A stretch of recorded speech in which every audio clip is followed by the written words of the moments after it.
A very good morning to the students of class 12 science.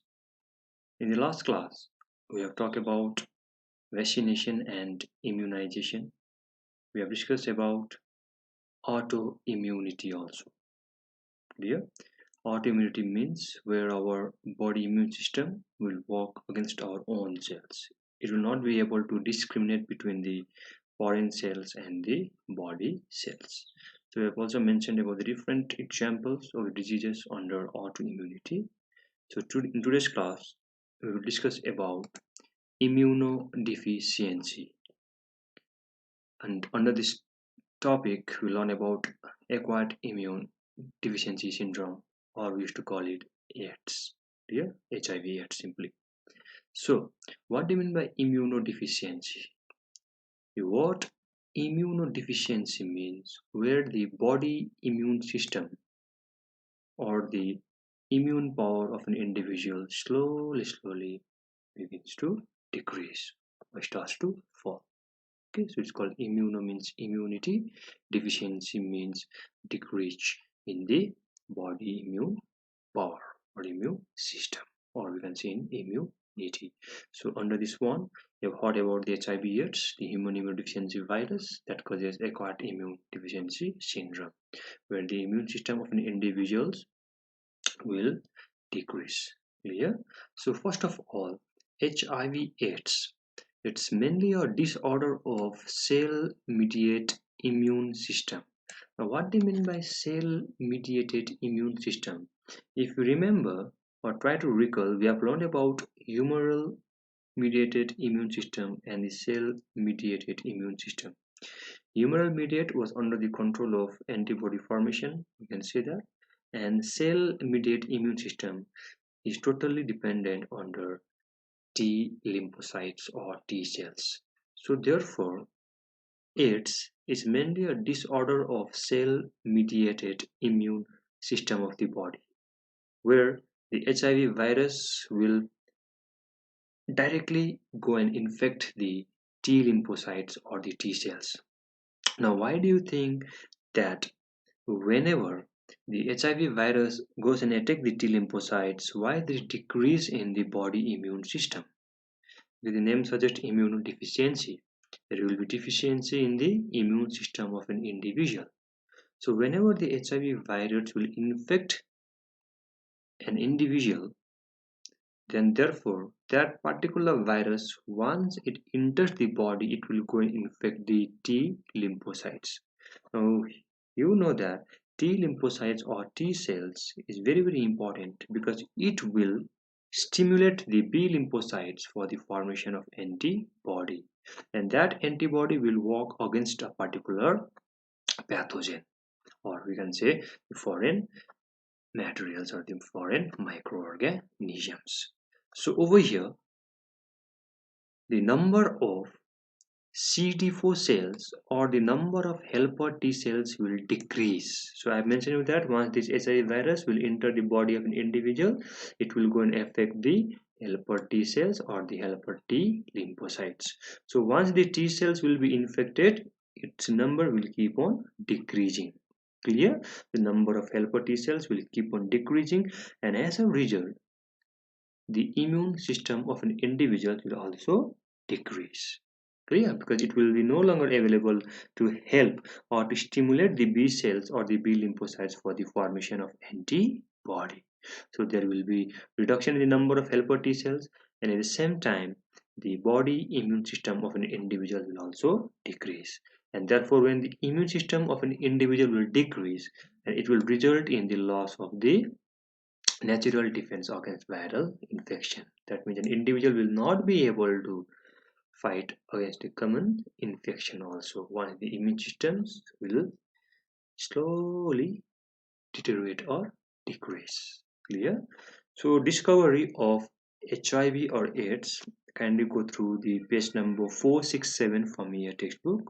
One more time, page number 467.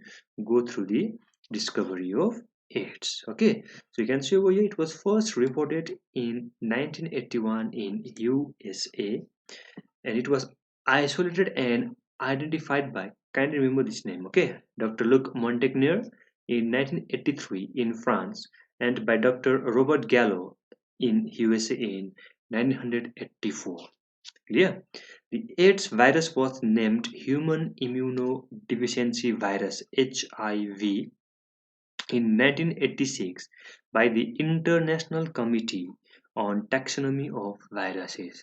So kindly go through the discovery of AIDS from your textbook, page number 467.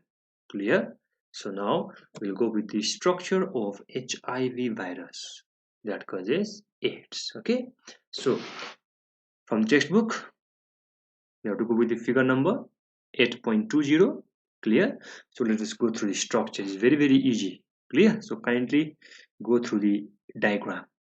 So first of all, you can see this rounded structure, right? So therefore HIV is a rounded retrovirus. So HIV belongs to a class of viruses called retroviruses. Now retroviruses has got RNA as genetic material. Remember, clear? Retroviruses has got RNA as genetic material. Kindly remember this thing. Okay, it has got RNA as genetic material. Clear? So first of all, the HIV is a round retrovirus. Clear? With two single strands of genomic RNA.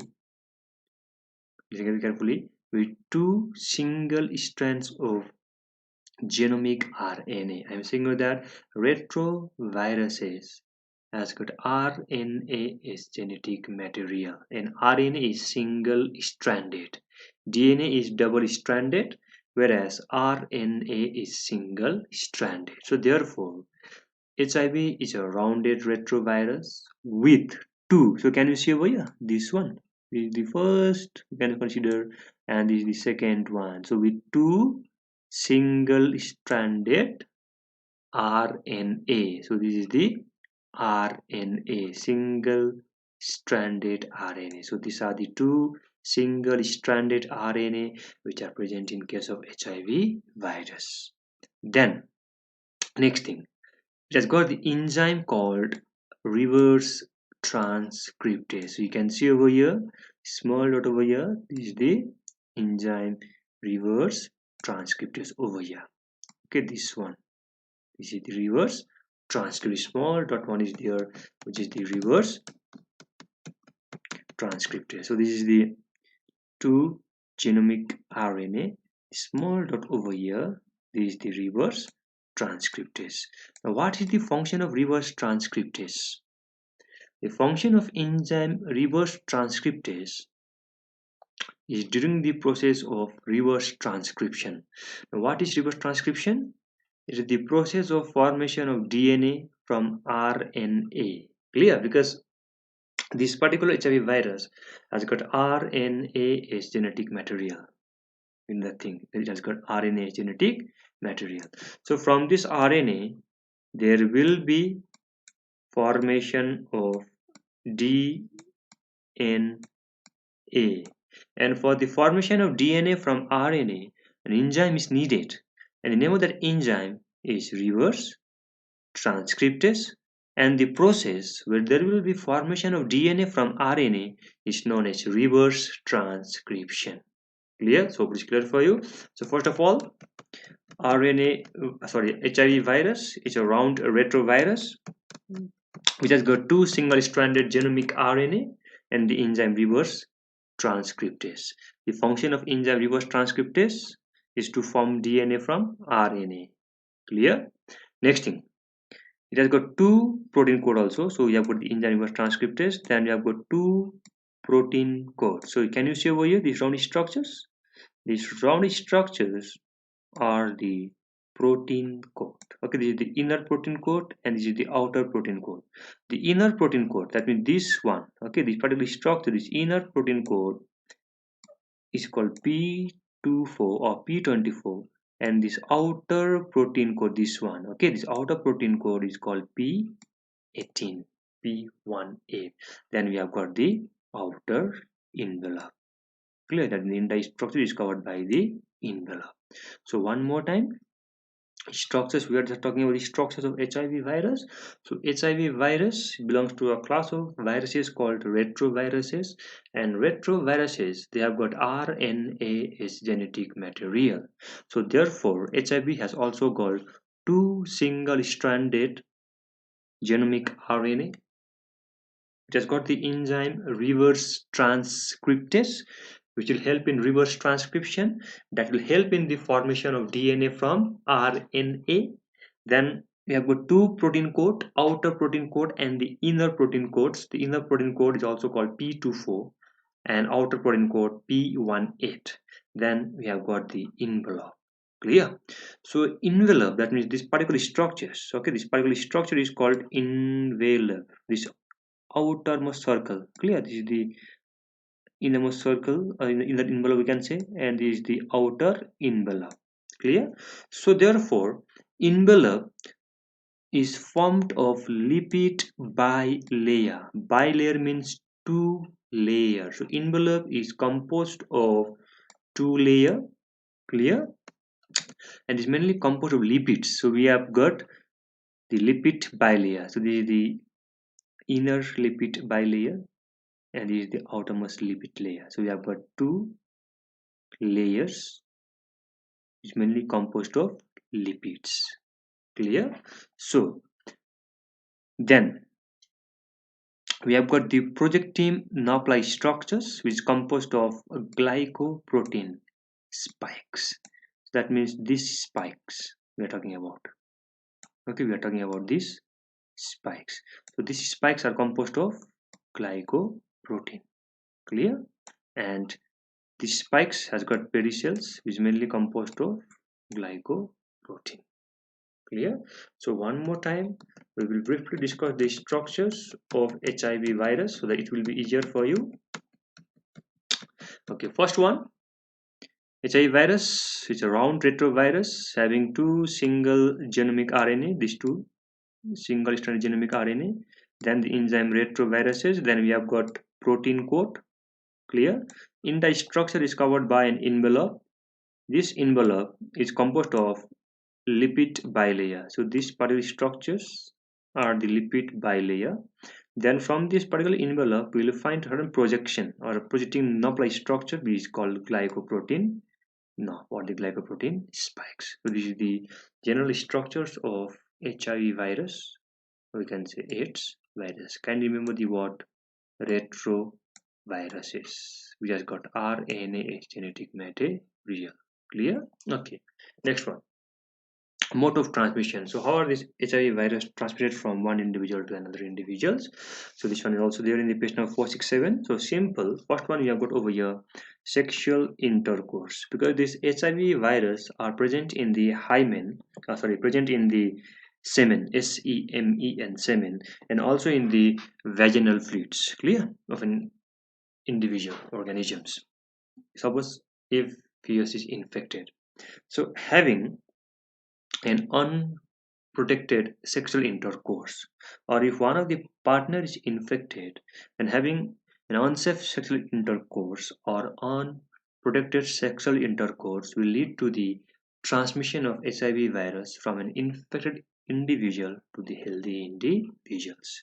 Next one, the HIV virus can also be transmitted during blood transfusion. That means there will be when the blood will be donated from the one individual to another individuals, that's called transfusion. Okay, so if the blood contains the HIV virus, the blood which is to be transfused, if that particular blood contains the HIV virus, then the recipient of that blood will also become infected with HIV virus. Clear? The next one is shared needles. If the needles or the syringes which we use in case of hospitals or any other syringes which are used by the dentist or any other medical practitioner, if those syringes or needles are not well sterilized, clear, and if those instruments are being contaminated by the HIV virus, and if they are used without proper sterilization, then in that case also the HIV virus can be transmitted. All right, mainly in case of intravenous drug administrations, we use those syringe or needle. So it has to be properly sterilized before using. The HIV virus can also be transmitted from the mother to the child. If the mother is HIV infected or HIV positive, in that case also the HIV virus will be transmitted from the mother to the child. Okay. During organ transplantation, now you know what is organ transplantation? If one of the organ is like is functioning not properly, dysfunctioning or malfunctioning, then in that case we can go for the organ transplantation. In that case also, if an individual is HIV positive and if we are using the organ of that particular individuals, then those who is receiving that particular organ will also become infected by HIV virus. So during organ transplantation also HIV virus can be transmitted. At the time of parturition, that means during the time of the childbirth, right, if the mother is infected, then the virus will be transmitted from the mother to the child. Clear?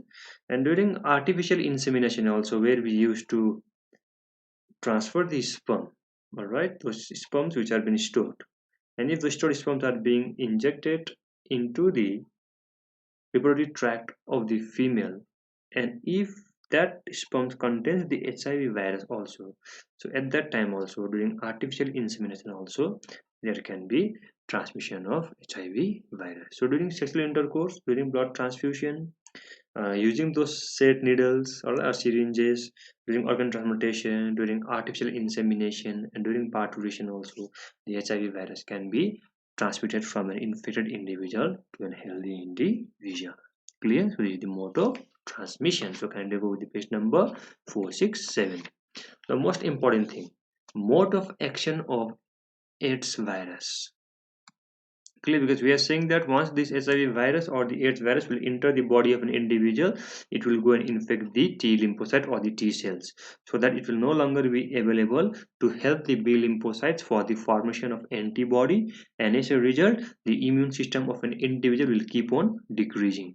Okay, so now we will just see the mode of action of this AIDS virus, how they are replicated, how they are multiplied within the body of an infected individuals. Now we are going to discuss about that. Okay, so from your textbook, kindly go with the figure, go with the page number 468 and figure number 8.21. So here we are going to learn about the replication of HIV virus or the retrovirus. So before that, what is replication? Okay, we have to know the term replication. Replication means where there will be multiple productions, we can see in this case, okay, where there will be multiple productions of the daughter DNA from the parental DNA, that we learn in the chapter human genetics also. Clear? We will learn with DNA replications, where from a single parental DNA there will be formation of multiple copies of daughter DNA. Simple, that's called replication, to replicate, to produce the carbon copy. Clear? Just remember these things. In details we will learn in the chapter human genetics. All right, okay, now let's go with this topic. So how does this HIV virus or the retrovirus will multiply within the body of an infected individuals?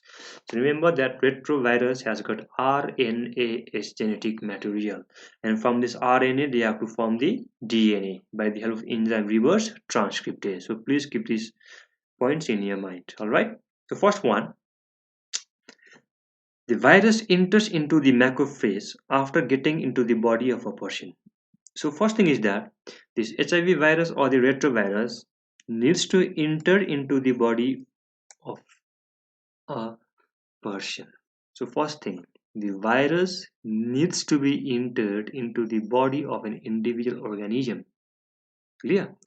So once it will enter the body, then it will go and enter into the macrophage. Remember this thing. So first thing is that the virus has to infect the normal cell. Clear? This is the retrovirus having RNA, clear, and the viral protein code. So it will infect the normal cell. Once it will infect the normal cells, clear, once it will enter the body of an individual, it will go and enter into the macrophage. Clear? So now the viral RNA has entered into the macrophage of a particular person being infected. Hope you are getting it. So first thing, the virus needs to enter the body of a person. After entering, it will go and infect the macrophage. All right, it will go and resides in the macrophage. Now, within the macro, let's say inside the macrophage, the RNA of the virus replicate to form DNA. Okay, so you can see over here viral RNA. Viral RNA is introduced into the cell, so it is within the cell of a person, mainly in the macrophage. Now that viral RNA, okay, the RNA of the virus will form the viral DNA. So how does the viral RNA is converted into viral DNA? For this particular process, for the formation of DNA from RNA, viral DNA from viral RNA, we require a protein, all right, sorry, an enzyme. The name of that enzyme is reverse transcriptase. Clear? So reverse transcriptase is the name of the enzyme that will help in the formation of viral DNA from viral RNA, and this particular process is called reverse transcription. Clear? So the viral RNA has entered the cell, has entered the macrophage. Once it enters the macrophage, it undergoes reverse transcription, where it will form viral DNA from viral RNA by the help of the enzyme reverse transcriptase. So now there's formation of viral DNA. Clear? Now, after the formation of viral DNA, this viral DNA will get incorporated. All right, this viral DNA gets incorporated into the host genome. So now that viral DNA will become the part of our genome. Clear? Remember. So viral DNA will become the part of our genome, and whenever our DNA multiplies, all right, whenever DNA replicates, at the same time, those viral DNA will also multiply or will replicate. Clear? Okay, getting it? First thing, virus will infect the person. It enters the body of an individual. After entering the body, it will go and reside in the macrophage. In the macrophage, those viral RNA will form viral DNA by the help of enzyme reverse transcriptase by the process known as reverse transcription. Once there will be formation of viral DNA, that viral DNA will become the part of our genome, so that whenever our DNA multiplies or replicates, at that time the viral DNA will also replicate. Okay, so the viral DNA incorporates into the host genome. Now that viral DNA will become the part of our genome. We can say by the host DNA, that means our own body DNA, and this is the viral DNA. So the host DNA, whenever it will replicate to produce the daughter DNA, at the same time this viral DNA will also replicate. So when the viral DNA will replicate, all right, then new viral, you can see over here, then new viral RNA is also being produced by the infected cells. Clear? So look over here. So viral DNA gets incorporated into the host cell DNA and direct the infected cell to produce the virus particle. So this viral DNA becomes the part of the host genome, and whenever this host DNA will replicate, the viral DNA will also replicate and will produce the more amount of viral RNA on the viral particles. Clear? So you can see over here that the macrophage is playing an important role in the production of more viral particles or viral RNA, because viral or HIV virus will enter the macrophage and it will keep on replicating. It will keep on producing multiple copy of viral RNA. Okay, so that's why the macrophage is also known as HIV factory. Why? Because it will continue to produce the virus. Clear? So because virus will enter the macrophage and macrophage will help in the rapid replication of this viral DNA or the viral particle to form the viral RNA or new viruses. Now, since macrophages are continuously producing the virus particle, it acts like a HIV factory. And at the same time, those viral RNA which are produced, okay, those viral particles which are produced at the same time, they will go and infect the T cells, okay, simultaneously. Once they are produced simultaneously, they will go and infect the helper T cells or the T lymphocytes. Clear? And will produce the more progeny. So new viruses are being produced, and once these viruses are being produced, they will go and infect the helper T cells or the helper T lymphocytes, and at the same time, more viral DNA are being produced. Now, once more viral DNA are being produced, they will go and infect the T lymphocytes. Okay, because these progeny viruses, they are released into the bloodstreams and they will go and attack the other T lymphocyte. That means the number of T lymphocytes keeps on decreasing. Why? Because they are continuously infected by the new viral particles which are being produced. Okay, so the new viral particles which are being produced, they are released into the bloodstream, then they will go and infect the new T lymphocytes or the T cells. As a result, the number of T cells will keep on decreasing. Alright, so when the T lymphocytes are being infected by the viral particles or by the viruses, there will be decrease in the number of T cells or the T lymphocytes. Then T lymphocytes will not be available to help the B lymphocytes for the formation of antibody, and when there is no formation of antibody, the immune systems usually decreases. All right, it will usually, the power or the immune system usually becomes very weak. It will not be able to produce the antibody that attacks the invading pathogens. Clear? So it's very easy.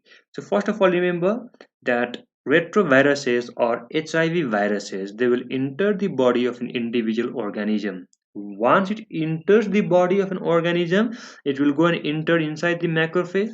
Within the macrophage, the viral RNA will form the viral DNA by the help of enzyme reverse transcriptase. Now that viral DNA will become the part of the host genome. So whenever the host genome will multiply or replicate, the viral DNA will also replicate and produces more viral particles.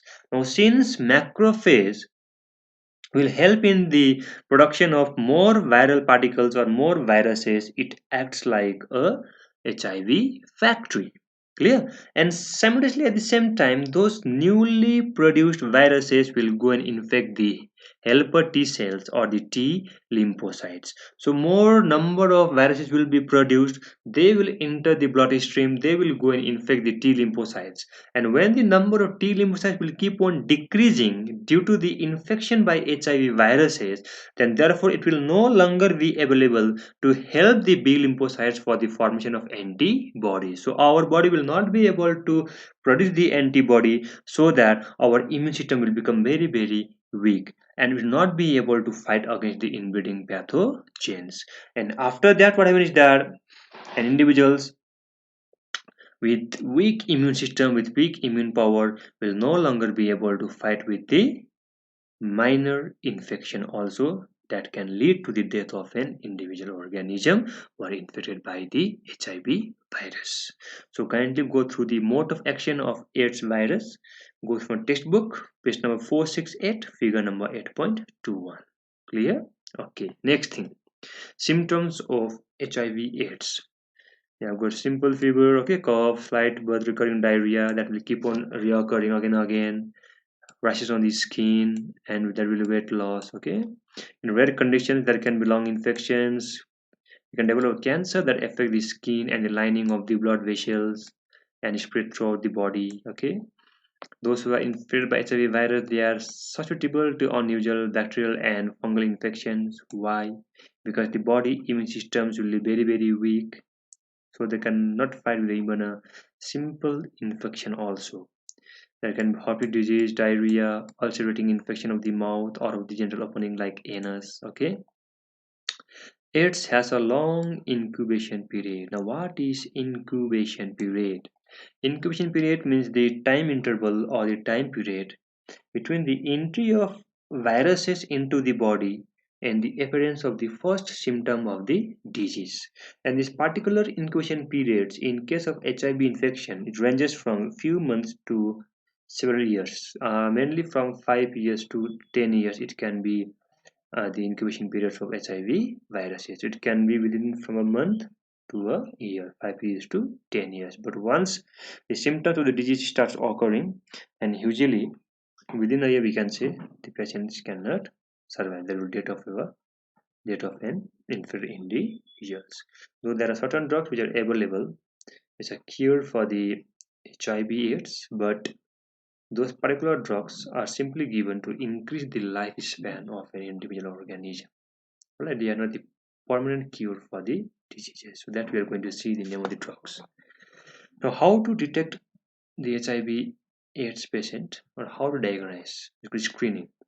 So those who are infected by these HIV viruses or by the retroviruses, their body contain antibody. Okay, so we have to detect the presence of these antibodies against the HIV viruses, those who are infected by HIV. Clear? So this can be done by taking the blood serum of an individuals. Clear? And by taking the blood serums, we will try to find out whether this antibody is present in the serum or not. So we will try to find out the HIV infection in a particular individuals. The most important thing over here is the test. Okay, main diagnosis of AIDS is mainly done by a test called ELISA test. ELISA, ELISA test. Can you remember the word? ELISA means enzyme linked immunosorbent assay. So ELISA test is mainly performed to diagnose the individual organisms who are infected or not by the HIV viruses. Then a positive ELISA, if the test results of ELISA comes positive, then for confirmation, okay, whether an individual is HIV positive or not, mainly for confirmation, another test is performed which is called Western blotting test is performed. We have the simple technique for the screening of AIDS patient. Kindly remember this thing, and over here is very important. Okay, ELISA is very very important. ELISA means enzyme linked immunosorbent assay. Treatment, a drug is there called azithromycin, and I have told you that this is not the permanent cure for the HIV infection. It's simply the drug that has increased the lifespan of AIDS victim or of an HIV positive individuals. And now there are different types of drugs which are under trial. All right, and mainly there is this professor Luc Montagnier of France. All right, he mainly told that those new drugs which are being discovered, like aerosol, pentamidine, AP, which are under trial, if these drugs are given with combination with AGT, if the drugs are given in combination with AZT means azithromycin, then it will be very very much effective. Clear? So these particular drugs, azithromycin, this aerosol, pentamidine, are simply given to increase the lifespan of an HIV infected individual. They are not the permanent cure for the disease. Clear? So kindly go through the screening of HIV infection or HIV/AIDS, then with the treatment. Now we'll go with the prevention, how to prevent and how to control the disease. First one, there should be mass education among the people, so people should be educated about HIV/AIDS, right? Number two, only disposable needles and syringes should be used for injections. You know what do you mean disposables? Once they are used, it cannot be used again and again. So those type of needle series needs to be used. Insist the use of thoroughly sterilized equipment by the dentist or the doctor. That means any equipments which are being used by the medical practitioner, they have to be thoroughly sterilized. Next one, there must be routine screening of the blood donor. That means who are donating the blood, there must be routine screening of those individuals. Alright, so there will be routine screening of the blood donors, organ donors, the donor of semen for artificial insemination and growth hormone. Clear? And of females in high risk group who are pregnant or contemplating pregnancy. So those individuals need to be thoroughly screened or really screened for HIV infections. Sexual habits needs to be changed immediately. Need to stick to single sex partner or instead of having multiple sex partners. Before receiving blood, the blood must be screened for HIV infection. Whether the blood is being infected by HIV virus or not, it has to be there. very important. Okay, so during blood transfusion, the blood needs to be screened whether that blood contains the HIV virus or not. It's very important. Last one, do not share a razor, toothbrush, and any other article that can be contaminated with blood, because if those articles are being contaminated by the blood, and if that individuals is infected by HIV virus, then those who are using it will also become infected by HIV virus. So go through the prevention and control of HIV/AIDS also. So today we have learned about the HIV/AIDS. We have learned about the name of the viruses, the retroviruses. We have learned about the structure of retrovirus or the HIV virus.